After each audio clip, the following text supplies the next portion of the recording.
पर नजर डालें। देखिए के शर्मा और चरणजीत सिंह सापरा बिल्कुल बेताब हैं। उनको पता है कि आज प्रचार खत्म हुआ है तो आज का और मौका है। लेकिन अगर प्रचार पर ही विनोद जी नजर डालें, जाहिर है कि बीजेपी के पास ज्यादा रिसोर्सेज हैं हर तरह से, पर कर्नाटक में कांग्रेस भी कमजोर नहीं है।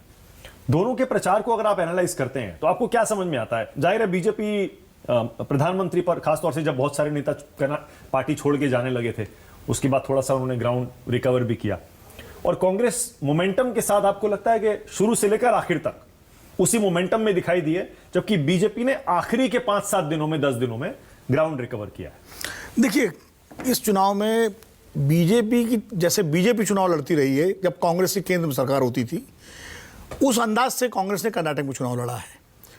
मैं इसलिए कह रहा हूं कि मान लीजिए जब यूपीए के ज़माने की बात करें तो पूरा स्टेट को, किसी स्टेट का इलेक्शन होता था तो बीजेपी तो कांग्रेस निर्भर होती थी सोनिया गांधी और राहुल गांधी पर। उनके स्टेट लीडर्स का कहीं अता पता नहीं होता था, किसी भी राज्य में आप जाएं। इस बार क्या हुआ कि बीजेपी ने पूरा चुनाव मोदी जी पर केंद्रित करके लड़ा है। आप बताइए, मोदी जी और अमित शाह जी और नड्डा जी तो पार्टी अध्यक्ष हैं, इसके अलावा बीजेपी के किसी स्टेट लीडर का नाम आपको कहीं प्रचार में या सुर्खियों में नहीं मिला।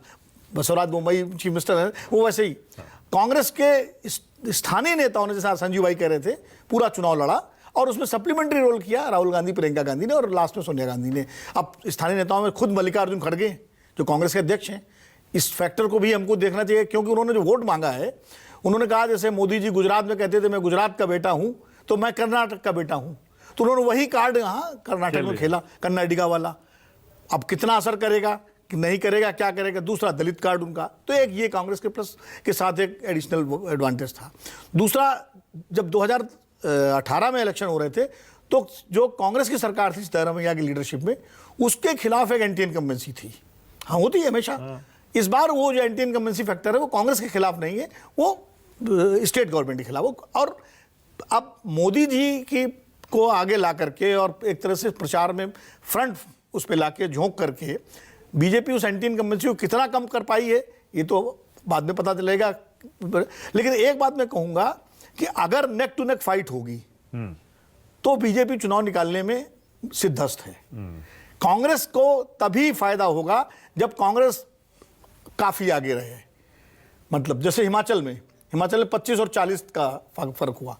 अगर नेक टू नेक हुआ तो फिर कांग्रेस के साथ दिक्कत वही है जो गुजरात में 2017 में हुई थी, पाले पर आते आते फिर जो है सांस उखड़ने लगती है। तो इसलिए नेक टू नेक में तो बीजेपी बहुत तगड़ा लड़ेगी, नो डाउट। लेकिन अगर कांग्रेस, अब जैसा कि संजय जी भी कह रहे हैं, संजीव जी भी कह रहे हैं, संजय और संजीव दोनों नाम मिलते जुलते भी हैं, राय भी दोनों की मिलती जुलती है, तो मतलब उस हिसाब से अगर ठीक ठाक है तब फिर कांग्रेस का फायदा होगा। लेकिन नेक टू नेक में कांग्रेस को भी बहुत फाइट करना पड़ेगा बीजेपी से। ओके संजय जी, एक चीज और बताइए, बार बार कहीं जेडीएस को हम इस बार हर बार नजरअंदाज तो नहीं कर रहे हैं, क्योंकि हर बार किंग मेकर बनी है वो। पिछले कई चुनाव आप देख लीजिए, इस बार चर्चा कम हो रही है कुमारस्वामी की, एचडी देवेगौड़ा की और जेडीएस की।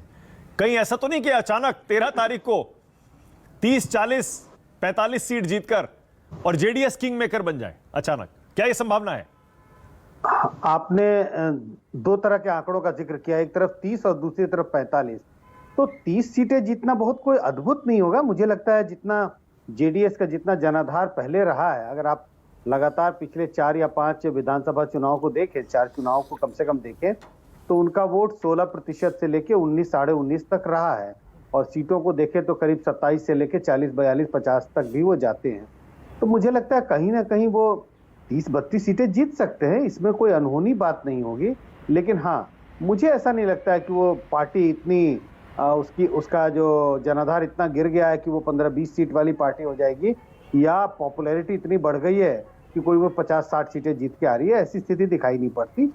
25-30 सीटें जीतने की हैसियत तो बिल्कुल जेडीएस की दिखाई पड़ती है। एक चीज में हाँ विनोद जी, जेडीएस देखिए 2013 में उसकी 40 सीटें थी और बीजेपी की भी शायद 40-41 सीटें थी, लगभग बराबर। 40 सीटें थी और कांग्रेस की 122 या सीटें थी।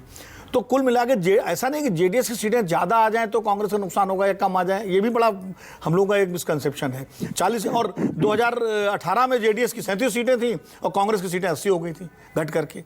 तो वो अलग अलग इलाके का अलग अलग असर पड़ता है। इसलिए जेडीएस, और जहाँ तक इसकी बात है, इस बार हम जो ग्राउंड रिपोर्ट देख रहे हैं और जो लोग वहाँ से घूम कर आए हैं, मैं पर्सनली ओल्ड मैसूर के एरिया में नहीं गया हूं, लेकिन वहां से रिपोर्ट ये है इस बार जेडीएस की हालत खराब है। हाँ, ये सर्वे भी बता रहे हैं, हाँ। ये सर्वे भी बता रहे हैं कि जेडीएस की हालत इस बार कमजोर है। और बड़ा दिलचस्प एक सर्वे ने एक चैनल के सर्वे ने ये दिखाया कि बीजेपी का vote percentage old Mysore region में बढ़ रहा है, सीटें नहीं बढ़ रही हैं, लेकिन उसका फायदा कांग्रेस को हो रहा है, सीटें कांग्रेस की बढ़ रही हैं। ये एक सर्वे में दिखाया।